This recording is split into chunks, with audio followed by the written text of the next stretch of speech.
గుంజుకొని పోయి పోలీస్ స్టేషన్లలో పెడతామంటారు, కేసులు పెడతామంటారు, లేకుంటే దాడులు చేస్తామంటారు. ఏం దాడులు చేస్తారు? ఎన్ని రోజులు దాడులు చేస్తారు? భయపడతామా దాడులు చేస్తే? మీరు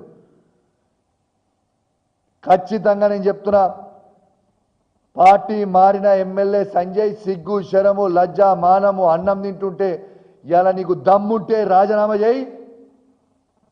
నువ్వు రాజీనామా చేయి, ఆడ కాంగ్రెస్ టికెట్ నుంచి పోటీ చేయి, నువ్వు గెలుస్తావా చూస్తా. చలో నీకు దమ్ముంటే సవాల్ విసురుతున్నా, ఈ 10 మంది ఎమ్మెల్యేలను మీరు రాజీనామా చేయరి. హుజరాబాద్ ఎమ్మెల్యేకి నేను కూడా రాజీనామా చేస్తా.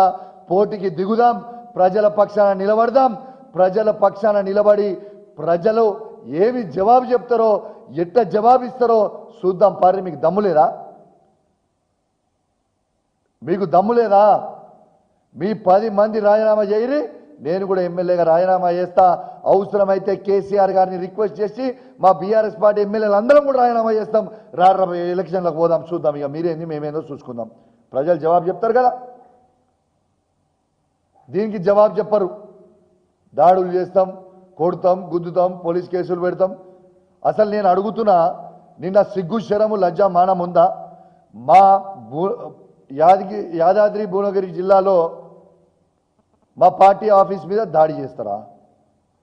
తెలంగాణ తెచ్చిన కేసీఆర్ గారి ఫోటో తీసుకొని కింద కొడతారు రేవంత్ రెడ్డి గారు. సిగ్గుందా?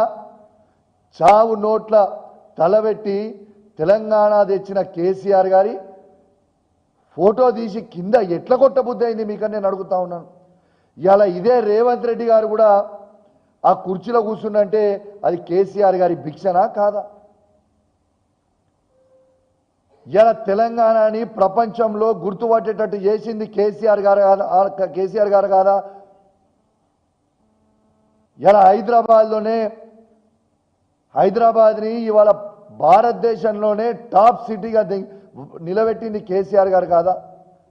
ఇలా భారతదేశంలోనే ఇలా గ్రామ పంచాయతీ బెస్ట్ గ్రామ పంచాయతీలో అవార్డులు 25 ఇస్తే 19 వచ్చినాయి. అవి కేసీఆర్ గారు చేయబట్టి కాదా?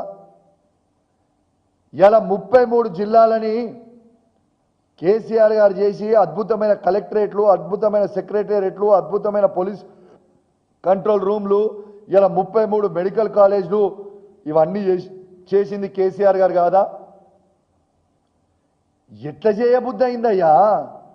అట్లాంటి దేవుడు లాంటి కేసీఆర్ గారిని పట్టుకొని ఆయన చిత్రపటాన్ని తీసుకొని కిందేసి కొడుతుంటే తెలంగాణ ప్రజల గుండెల్లో బాధ అనిపించింది. ఇంత దారుణమా, ఇంత అన్యాయంగా ఉంటుందా అని ప్రజలు అంటా ఉన్నారు. అట్లాంటి బాపుని తెలంగాణ గాంధీ అయిన కేసీఆర్ గారి చిత్రపటాన్ని కొట్టడం న్యాయమేనా అని నేను అడుగుతా ఉన్నాను.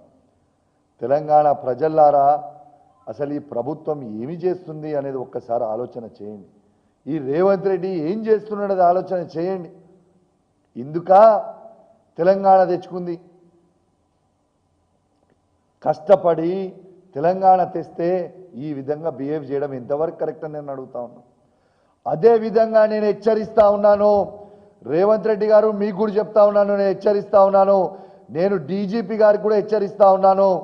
మీరు ఈ విధంగా దాడులని ప్రోత్సహించి చేస్తూ ఉంటే చూసుకుంటే ఊరుకోవడానికి మేమేమి దద్దమ్మలం కాదు అని చెప్పి కూడా హెచ్చరిస్తా ఉన్నాను. బిడ్డ, మీరు ఈసారి చేసిర్రు, మేము చేసినాం. డీజీపీ గారు కూడా చెప్తున్నాం, మేము ఓపికగా ఉన్నాం. మా ఓపికని కూడా మీరు సహించే రేపు ఫ్యూచర్లో సహించము. మా మంచితనాన్ని కూడా మళ్ళీ చెప్తున్న డీజీపీ గారు, మా సహనాన్ని చాతగానితనం అని అనుకోకుర్రి. మీరు దాడి చేసినా మేము ఓపికగా ఉన్నాం. రేపు మేము దాడులు చేసుడు మొదలు పెడితే బిడ్డ, ఒక్క కాంగ్రెస్ నాయకుడు కూడా ఇంట్లో అనుకోడు. ఏ ఒక్కడు కూడా పార్టీ ఆఫీస్ మీద కూడా ఒక్కటి కూడా ఉండదని చెప్పి కూడా చెప్తా ఉన్నాం, హెచ్చరిస్తా ఉన్నాం. ఖచ్చితంగా మీరు ఇట్లాంటి దాడులు ఆపకపోతే ప్రతి దాడులు మేము కూడా ఖచ్చితంగా చేస్తాం. ఖచ్చితంగా మీ పార్టీ ఆఫీసుల మీద కూడా దాడులు చేసి తీరుతాం. భయపడే ప్రసక్తే లేదు. మా పార్టీ ఆఫీసుల మీద మీరు వస్తుంటే మా కేసీఆర్ గారి ఫోటోలు కిందేసి కొడుతుంటే మేము చూసుకుంటూ కావాలనే బిడ్డ, ఖచ్చితంగా చెప్తా ఉన్నాం. మేము కూడా మీ పార్టీ ఆఫీసుల మీద దాడి చేస్తాం.